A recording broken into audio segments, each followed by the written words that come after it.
Hi all, ಎಲ್ಲರಿಗೂ ನಮಸ್ಕಾರ. ಇವತ್ತಿನ ವಿಡಿಯೋದಲ್ಲಿ ಕರ್ನಾಟಕ ಸ್ಪೆಷಲ್ ಬಿಸಿಬೇಳೆಬಾತ್ ರೆಸಿಪಿನ ಶೇರ್ ಮಾಡ್ತಾ ಇದ್ದೀನಿ. ಇದು ಎಲ್ಲರಿಗೂ ಗೊತ್ತಿರುವಂತಹ ರೆಸಿಪಿನೇ, ಆದರೆ ನಾನಿವತ್ತು ಸಿರಿಧಾನ್ಯಗಳನ್ನು ಬಳಸಿಕೊಂಡು ಹೆಲ್ದಿಯಾಗಿ ಟೇಸ್ಟಿಯಾಗಿ ಈ ಒಂದು ರೆಸಿಪಿನ ಯಾವ ರೀತಿ ಮಾಡ್ಕೋಬೇಕು ಅಂತ ತೋರಿಸ್ತಾ ಇದ್ದೀನಿ. ಹಾಗಾದರೆ ಬನ್ನಿ ಹೇಗೆ ಮಾಡೋದು ಅಂತ ನೋಡೋಣ.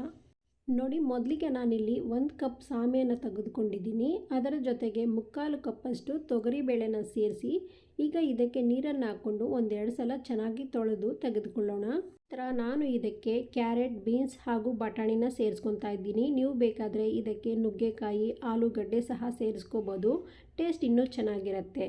ಇವನ್ನು ಸೇರಿಸ್ಕೊಂಡ ನಂತರ ನಾವು ಯಾವ ಕಪ್ಪಿಂದ ಈ ಸಿರಿಧಾನ್ಯವನ್ನು ಹಾಕ್ಕೊಂಡಿದ್ದೀವೋ ಅದೇ ಕಪ್ಪಿಂದ ಒಂದು 5 ಕಪ್ಪಷ್ಟು ನೀರು ಸೇರಿಸೋಣ. ಈಗ ನಾನು ಇದಕ್ಕೆ ಸ್ವಲ್ಪ ಎಣ್ಣೆ ಹಾಗೆ 1 ಟೇಬಲ್ ಸ್ಪೂನ್ ಉಪ್ಪನ್ನು ಸೇರಿಸ್ಕೊಂಡು ಇದನ್ನು ಒಂದು 3 ವಿಸಲ್ ಇಟ್ಟು ಬೇಯಿಸ್ಕೊತಾ ಇದ್ದೀನಿ. ನಂತರ ತೆಗೆದು ನೋಡಿ ಚೆನ್ನಾಗಿ ಬೆಂದೋಗಿದೆ.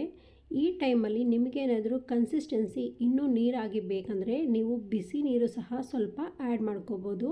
ಈಗ ಒಗ್ಗರಣೆಗೆ ಒಂದು ಬಾಣಲಿಗೆ ಎಣ್ಣೆ ಹಾಕಿ ಸ್ವಲ್ಪ ಸಾಸಿವೆ ಹಾಗೆಯೇ 1 ಈರುಳ್ಳಿನ ಸಣ್ಣದಾಗಿ ಕಟ್ ಮಾಡಿ ಹಾಕ್ಕೊಂಡಿದ್ದೀನಿ. ಜೊತೆಗೇ 1-2 ಒಣಮೆಣಸಿನ್ಕಾಯಿನ ಸೇರಿಸ್ಬಿಟ್ಟು ಈರುಳ್ಳಿನ ಚೆನ್ನಾಗಿ ಹುರ್ಕೊಳ್ಳೋಣ.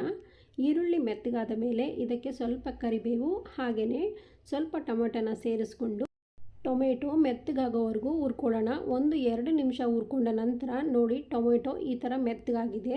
ಈ ಟೈಮಲ್ಲಿ ಇದಕ್ಕೆ 1 ಟೇಬಲ್ ಸ್ಪೂನ್ ಖಾರ ಪುಡಿ ಹಾಗೆ 1-2 tablespoon bisibelebath powder readymade ಪೌಡರ್ನ ಸೇರಿಸ್ಕೊತಾ ಇದ್ದೀನಿ. ಇದನ್ನು 1-2 ನಿಮಿಷ ಹುರ್ಕೊಂಡ ನಂತರ ಈಗ ಇದಕ್ಕೆ ಸ್ವಲ್ಪ ಹುಣಸೆ ಹಣ್ಣಿನ ಹುಳಿನ ಸೇರಿಸ್ಕೊಂಡು ಈ ಟೈಮಲ್ಲಿ ಬೇಕಾದರೆ ನೀವು ಒಂದು ಸ್ವಲ್ಪ ನೀರು ಸಹ ಆ್ಯಡ್ ಮಾಡ್ಕೋಬೋದು.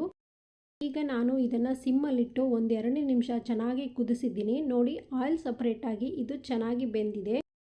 ಈಗ ಈ ಮಸಾಲೆನ ತೆಗೆದುಕೊಂಡು ನಾವು ಆಲ್ರೆಡಿ ಬೇಯಿಸಿಟ್ಟಿದ್ದಂಥ ಸಿರಿಧಾನ್ಯಗಳ ಅನ್ನಕ್ಕೆ ಇದನ್ನು ಸೇರಿಸ್ಕೊಳ್ಳೋಣ. ಇದನ್ನು ಸೇರಿಸಿ ಚೆನ್ನಾಗಿ ಒಂದು ಮಿಕ್ಸ್ ಮಾಡಿ 1-2 ನಿಮಿಷಗಳ ಕಾಲ ಇದನ್ನು ಸಿಮ್ಮಲ್ಲಿಟ್ಟೆ ಕುದಿಸ್ಕೊಳ್ಳೋಣ. ಈ ಟೈಮಲ್ಲಿ ಟೇಸ್ಟ್ ನೋಡಿಕೊಂಡು ರುಚಿಗೆ ತಕ್ಕ ಹಾಗೆ ಉಪ್ಪು ಸಹ ಸೇರಿಸ್ಕೋಬೋದು. ಅಷ್ಟೇ, ಬಿಸಿಬೇಳೆಬಾತ್ ರೆಡಿ ಆಯಿತು.